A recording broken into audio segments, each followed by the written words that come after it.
పూరా లోకల్. కేంద్ర హోంశాఖ సహాయ మంత్రులు బండి సంజయ్ గారు,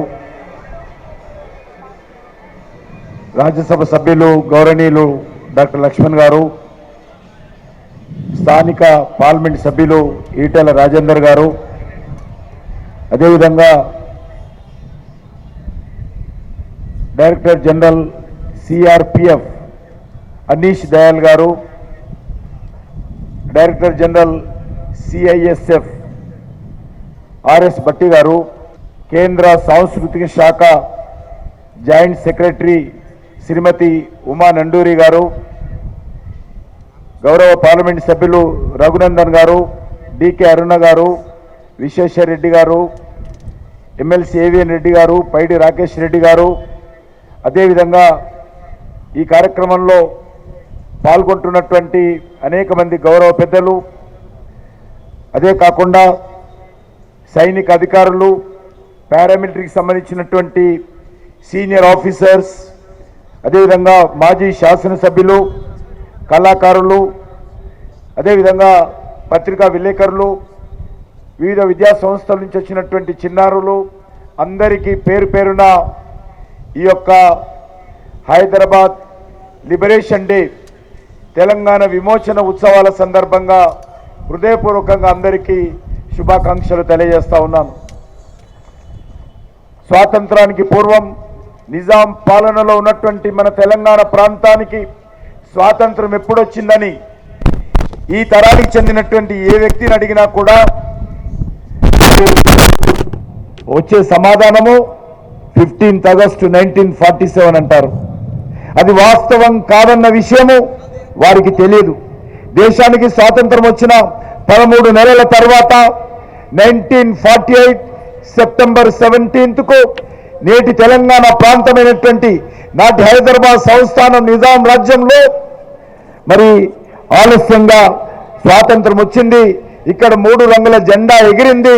ఇక్కడ స్వాతంత్రాలు పీల్చుకున్నారన్న విషయము చాలా మందికి తెలియదు. ఇది వారి తప్పు కాదు.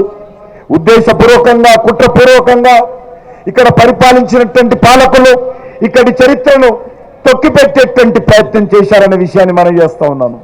ఇంతటి మహత్తరమైనటువంటి పోరాటం, ఇంతటి వాస్తవమైనటువంటి చరిత్ర, చేసిన త్యాగాలు, బలిదానాలు, సాధించినటువంటి స్వాతంత్రం గురించి దాచిపెట్టడం, మరి దానిని మరుగున వేయడం అంటే ఇంతకంటే దుర్మార్గం ఇంకొకటి ఉండదు. తెలంగాణ విమోచన ఉత్సవాలను రాష్ట్ర ప్రభుత్వం అధికారికంగా నిర్వహించకపోయినా కేంద్ర ప్రభుత్వము చొరవ తీసుకొని అధికారికంగా వేడుకలు నిర్వహిస్తా ఉన్న విషయాన్ని మనం చేస్తున్నాము. గౌరవ ప్రధానమంత్రి నరేంద్ర మోడీ గారి ఆదేశాలతో 2022 నుంచి కేంద్ర ప్రభుత్వం అధికారికంగా ఈ వేడుకలు మొదలుపెట్టింది. నేను ఈ సందర్భంగా మనవి చేస్తా ఉన్నాను, భవిష్యత్తులో కూడా కేంద్ర ప్రభుత్వము ప్రతి సంవత్సరము సెప్టెంబర్ 17th ఇదే వేదికలో ఈ యొక్క తెలంగాణ విమోచన ఉత్సవాలు, హైదరాబాద్ ముక్తి దివస్, తెలంగాణ లిబరేషన్ డే తప్పకుండా నిర్వహిస్తామని సందర్భంగా మనం చేస్తా ఉన్నాను. ఎందుకంటే నిజాం వ్యతిరేకంగా ఇక్కడ సాగించినటువంటి పోరాటం దేశ చరిత్రలోనే కాదు ప్రపంచ చరిత్రలో కూడా అపురూపమైనటువంటి ఘట్టం. ప్రజలకు ఎవరికి వారే స్వచ్ఛందంగా కత్తులు, గొడ్డళ్ళు, బరిసెళ్ళు, రోకలి బండలు లాంటి పనిముట్లని ఆయుధాలుగా చేసుకొని నిజాం యొక్క సైన్యం పైన, రజాకార్ల పైన స్వేచ్ఛ కోసం, స్వాతంత్రం కోసం పోరాటం కొనసాగించారు. మనకందరికీ తెలుసు, స్వాతంత్రానికి ముందు భారతదేశంలోని ఇతర ప్రాంతాలు బ్రిటిష్ వాళ్ళ పాలనలో అణిగిపోతే, మగ్గిపోతే హైదరాబాద్ సంస్థానంలో ఉన్నటువంటి నేటి తెలంగాణ జిల్లాలో నిజాం యొక్క నియంతృత్వం, రజాకార్ల అకృత్యాల మధ్యన నలిగిపోయింది. నిజాం ప్రభుత్వం రజాకార్ల దౌర్జన్యాల కారణంగా ఇక్కడి ప్రజలు ప్రత్యక్ష నరకాన్ని అనుభవించారనే విషయాన్ని మనం చేస్తూ ఉన్నాను. సామాన్య ప్రజలపై నిజాం సైన్యంతో పాటు మరి ఈరోజు రజాకార్ల దురాఘాతాలు సాగాయి. కరుడు కట్టినటువంటి మతోన్మాది కాసిం రజీ రజాకార్లకు ఆయుధాలు ఇచ్చి హిందువులపైన హత్యాకాండ కొనసాగించాడు. రజాకార్లు ఇక్కడ ప్రజలపై, ముఖ్యంగా హిందువులపైన తీవ్రమైనటువంటి దాగుడు కొనసాగించారు. మనకందరికీ తెలుసు, వరుసగా అనేక ప్రాంతాలలో హత్యలు చేయడము, ఉరి తీయడము, సజీవ దానాలు చేయడము, మహిళలతో నగ్నంగా బతుకమ్మలు ఆడించడము, అత్యాచారాలు చేయడము, దోపిడీలు చేయడము, దొమ్మిలు చేయడము, ఈరోజు అనేక రకాల దౌర్జన్యాలకు ఆయా రాడు అడ్డు అదుపుకు లేకుండా పోయింది. నిజామాయంలో తెలుగు భాషపై లెక్కలేని ఆంక్షలు, నిర్బంధాలు పెట్టారు. స్థానిక భాషల్ని, భారతీయ సంస్కృతుల్ని అన్ని దేశాల్లో కూడా నిర్దాక్షిణ్యంగా అణిచివేశారు. ఆ రోజు నిజాం చెప్పాడు, అరబ్బీ అంటే అమృతము, పారసీ అంటే తేనె, ఉర్దూ అంటే కండ శర్కర, తక్కిన భాషలన్నీ ఒంటి కాలి కింద దుమ్ము అని నిజాం పదే పదే మాట్లాడుతూ తెలుగు భాషను అణిచివేశాడు. తెలుగు మీడియం స్కూళ్లను బదులుగా ఉర్దూ మీడియం స్కూళ్లు తెరిచారు. ప్రజలపై బలవంతంగా ఉర్దూను రుద్దెట్టే ప్రయత్నం చేశారు. తెలుగును రక్షించుకునేందుకు నాడు ఆంధ్ర మహాసభ వివిధ సంస్థల ఆధ్వర్యంలో గ్రంథాలయ ఉద్యమాలు జరిగిన విషయాన్ని మనం చేస్తున్నాను. మాడపట్టి హనుమంతరావు వంటి వారు ఎందరో తెలుగు భాష పరిరక్షణకు తెలుగు మీడియం స్కూళ్ళు స్థాపించి ఆ రోజు తెలుగును రక్షించారు, బతికించారు.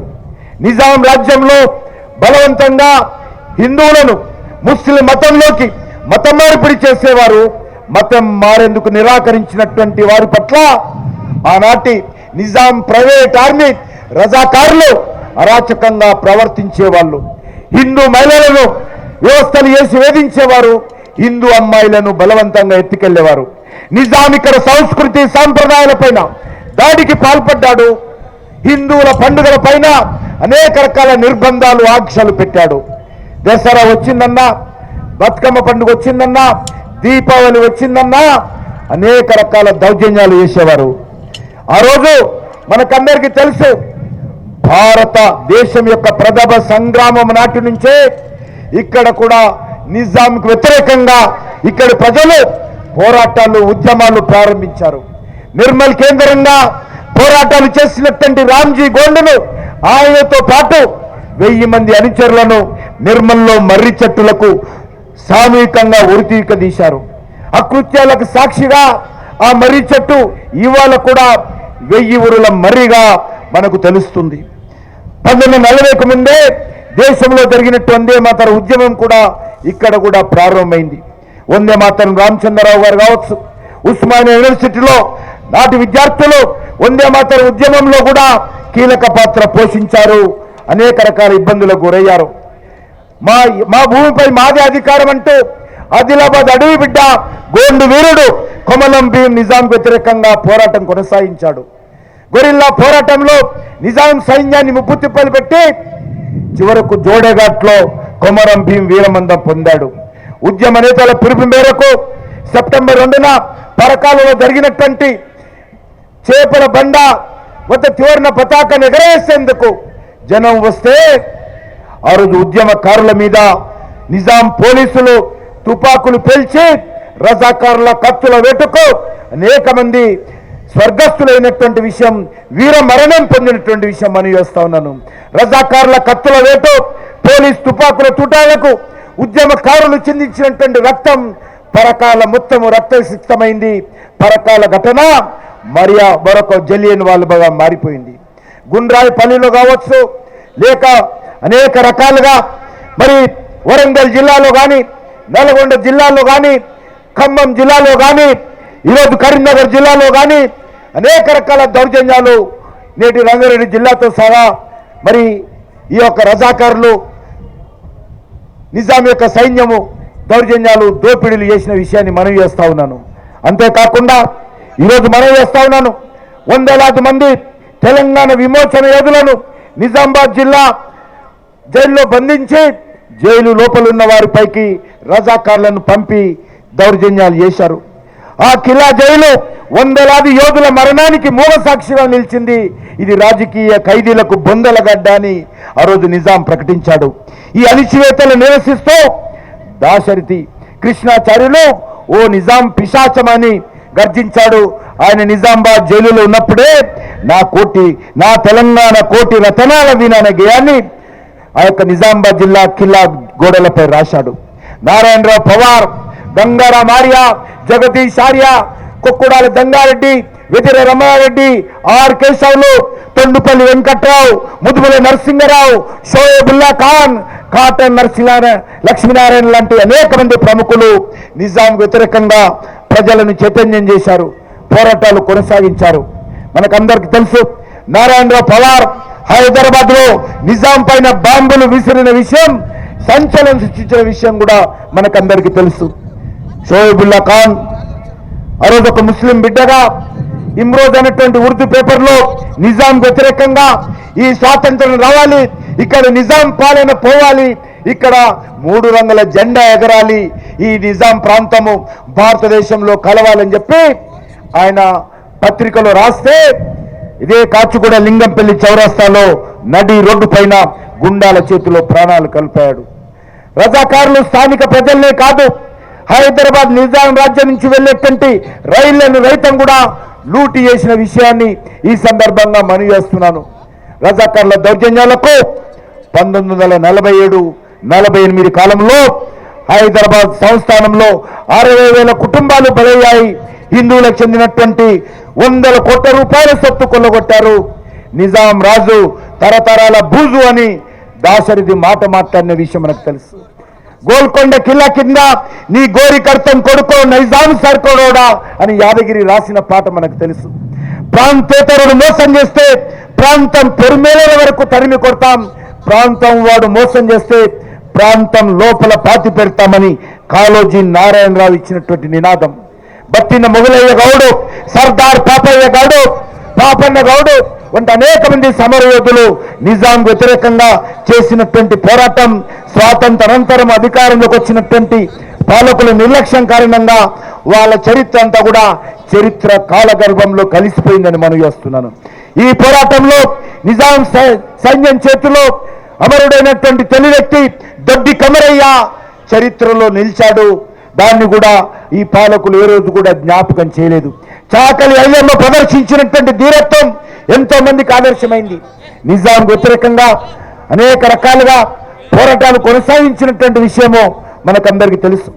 హైదరాబాద్ రాష్ట్రాన్ని, ఈ తెలంగాణ రాష్ట్రాన్ని స్వతంత్ర ఇస్లామిక్ దేశంగా లేకుంటే పాకిస్తాన్ దేశంలో కలవాలని నిజాం భావించాడు. చర్చలు జరిపాడు పాకిస్తాన్తో. ఈ విషయం కూడా మనకందరికీ తెలుసు. హైదరాబాద్లో ఈరోజు స్వతంత్ర దేశం మధ్యన నడి బొడ్డునటువంటి ఈ హైదరాబాద్ సంస్థానం నిజాం రాజ్యము పాకిస్తాన్లో కలిసిన స్వతంత్ర దేశంగా ఉన్న అనేక రకాల దేశ భద్రతకు ఉప్పొస్తుందనేటువంటి విషయంలో నాటి హోంమంత్రి సర్దార్ వల్లభాయ్ పటేల్ ఆవేదన చెందాడు, ఆందోళన చెందాడు. సర్దార్ వల్లభాయ్ పటేల్ అనేక రకాలుగా నిజాంకు నచ్చజెప్పేటువంటి ప్రయత్నం చేశాడు. నియంత్రిత నిజాం పాలనలో రజాకారుల దారుణాలు, అరాచకాలు, అకృత్యాలు, ఇక్కడ ప్రజలు నలిగిపోతూ చేసిన ఆక్రందనలపై సర్దార్ వల్లభాయ్ పటేల్ కలత చెంది మంచి మాటతో నిజాంను దారికి తెచ్చే ప్రయత్నం చేశాడు. పటేల్ ప్రతిపాదనలను ఇక్కడ నిజాం రాజు తిరస్కరించాడు. మా జోలికొస్తే సంస్థానంలో ఉన్నటువంటి ఈ యొక్క తెలంగాణలో ఉన్నటువంటి 1.5 కోటి హిందువులను ఊచకొత కోస్తామని రజాకార్ల నాయకుడు కాసిం రజ్వీ కేంద్ర ప్రభుత్వానికి సర్దార్ వల్లభాయ్ పటేల్కి హెచ్చరించాడు. నిజాం 1947 జూన్ 4న ఒకసారి, జూన్ 14న ఒకసారి దాని స్వతంత్ర పర్వునని హైదరాబాద్ సంస్థానం స్వతంత్ర ఉస్మానిస్తానని కూడా ప్రకటించుకున్న విషయాన్ని మనవి చేస్తా ఉన్నాను. 1928లో ప్రారంభమైనటువంటి ఎంఐఎం మజ్లిస్ పార్టీ మరొక ముందుకేసి హైదరాబాద్ సంస్థానమే కాదు యావత్ దేశానికి 7వ నిజాంను రాజును చేస్తానని చెప్పి కూడా ఎంఐఎం ప్రకటించిన విషయాన్ని మనం చేస్తున్నాను. అహంకారంతో కన్ను మిన్ను మూసుకుపోయినటువంటి నిజాం కాసిం రజీవులకు బుద్ధి చెప్పి హైదరాబాద్ సంస్థానంలోని ప్రజలను, ముఖ్యంగా 1.5 కోటి హిందువులను కాపాడేందుకు సర్దార్ వల్లభాయ్ పటేల్ చొరవతో ఆపరేషన్ పోలో పేరుతో నిజాం రాజ్యంపై భారత ప్రభుత్వము యుద్ధం ప్రకటించింది. జయన్ చౌదరి నేతృత్వంలో భారత సైనికులు యుద్ధ ట్యాంకులు, విమానాలతో ప్రత్యక్ష యుద్ధంలోకి దిగారు. నిజాము కాసిం రజీ రజాకార్లపై పోరాడేందుకు హైదరాబాద్ గడ్డపై అడుగుపెట్టినటువంటి భారత సైన్యము అనేక రకాలుగా నిజాం సైన్యాన్ని ఓడించి ఇక్కడ 3 రంగుల జెండా ఎగరవేయడం జరిగింది. పల్లె పట్నం అని తేడా లేకుండా ప్రతి ఊరు ఆ రోజు భారత సైనికులకు మంగళారతులతో ప్రజలు స్వాగతం పలికారు. భారత సైన్యంతో ఓడిపోయినటువంటి దిక్కుచోతని పరిస్థితుల్లో ఆ రోజు సెప్టెంబర్ 17న 1948 13 నెలల ఆలస్యంగా మరి సర్దార్ పటేల్ ముందు సాయంకాలం 4 గంటలకు నిజాం లొంగిపోయాడు. ఈ రకంగా మనకు 13 నెలల ఆలస్యంగా వచ్చింది. అందుకే మనం చేస్తా ఉన్నాను, ఈ ప్రాంతానికి ఇంత గొప్ప పోరాట చరిత్ర ఉంటే ఇంత మాత్ర సాహస చరిత్రను నేటి తరానికి తెలియకుండా తొక్కిపెట్టారు, అణిచిపెట్టారు. ఇందుకు కారణము ఓటు బ్యాంకు రాజకీయాలు, సంతుష్టీకరణ. నాడు ఉమ్మడి ఆంధ్రప్రదేశ్లో తర్వాత తెలంగాణ వచ్చాక ఇక్కడి ప్రభుత్వాలు ఓటు బ్యాంకు రాజకీయాలకు సంతుష్టీకరణకు పట్టం కట్టి సెప్టెంబర్ 17th విమోచన దినోత్సవాన్ని అధికారికంగా నిర్వహించేందుకు నిరాకరించాయి. ఒక వ్యక్తి జన్మదిన ఉత్సవాలు నిర్వహించుకుంటాము, ఒక సంస్థ వార్షికోత్సవాలు నిర్వహించుకుంటాము. కానీ అలాంటిది ఇంత త్యాగాలు, బలిదానాలు, పోరాటాలతో వచ్చినటువంటి ఈ స్వాతంత్రము, ఈ గడ్డ మీద 3 రంగుల జెండా ఎగిరినటువంటి రోజు, ఈ ప్రాంతానికి స్వాతంత్రం వచ్చినటువంటి రోజు, ఈ ప్రాంత ప్రజలకు నిజాం యొక్క నియంత్రితం నుంచి విముక్తి పొందినటువంటి రోజు, విమోచన పొందినటువంటి రోజు, స్వాతంత్రం వచ్చినటువంటి రోజును గత అనేక సంవత్సరాలుగా ఈ రాష్ట్రాన్ని పరిపాలిస్తున్నటువంటి పాలకులు మరి నిర్లక్ష్యం చేశారు. తెలంగాణ ప్రజలకు ద్రోహం చేశారు. స్వార్థ రాజకీయాల కోసం, ఓట్ల కోసం, అధికారం కోసం మజ్లిస్ పార్టీ నాయకులకు వంగి వంగి సలాములు కొడుతూ ఈరోజు అన్యాయం చేసిన విషయాన్ని మనం చేస్తున్నాను. తెలంగాణ ఉద్యమం సమయంలో ప్రతిపక్షంలో ఉన్నప్పుడు విమోచన దినం అధికారికంగా నిర్వహించాలని ఆనాటి పాలకులను నిలదీసినటువంటి మరి గతంలో ఉన్నటువంటి పార్టీ కేసీఆర్ తెలంగాణ రాష్ట్రంలో ముఖ్యమంత్రి అయ్యాక స్వరం మార్చాడు. తన మిత్రపక్షమైనటువంటి ఎంఐఎం ఆదేశాలతో విమోచన దినోత్సవంపై ఒక్కర భాషలు చెప్పాడు. ఈ విమోచన దినోత్సవం విషయంలో కాంగ్రెస్ పార్టీ, బీఆర్ఎస్ పార్టీలు రెండు కూడా మోసం చేస్తూ ఉన్నాయి. హైదరాబాద్ సంస్థానంలో భాగమై ఇప్పుడు కర్ణాటక, మహారాష్ట్రలో కలిసినటువంటి కొన్ని జిల్లాలు అక్కడ ఉన్నటువంటి ప్రభుత్వాలు అధికారికంగా విమోచన ఉత్సవాలు నిర్వహిస్తూ ఉంటే ఇక్కడి ప్రభుత్వాలు మాత్రం అధికారికంగా నిర్వహించని నిరాకరించాయి. అందుకే మనం చేస్తా ఉన్నాను, ప్రజలు కూడా స్వచ్ఛందంగా ముందుకొచ్చి మాకు మద్దతు తెలియజేస్తా ఉన్నారు. అందుకే ఈరోజు భారతీయ జనతా పార్టీ చేసినటువంటి పోరాటాల నేపథ్యంలో నరేంద్ర మోడీ గారు ఈ యొక్క విమోచన ఉత్సవాలు అధికారపూర్వకంగా రాష్ట్ర ప్రభుత్వం నిర్వహించకపోయినా కేంద్ర ప్రభుత్వం తరఫున నిర్వహిస్తామని ఈరోజు 3వసారి వరుసగా 3 సంవత్సరాలుగా ఈ కార్యక్రమాన్ని నిర్వహించుకుంటున్న విషయాన్ని ఈ సందర్భంగా మనవి చేస్తా ఉన్నాను.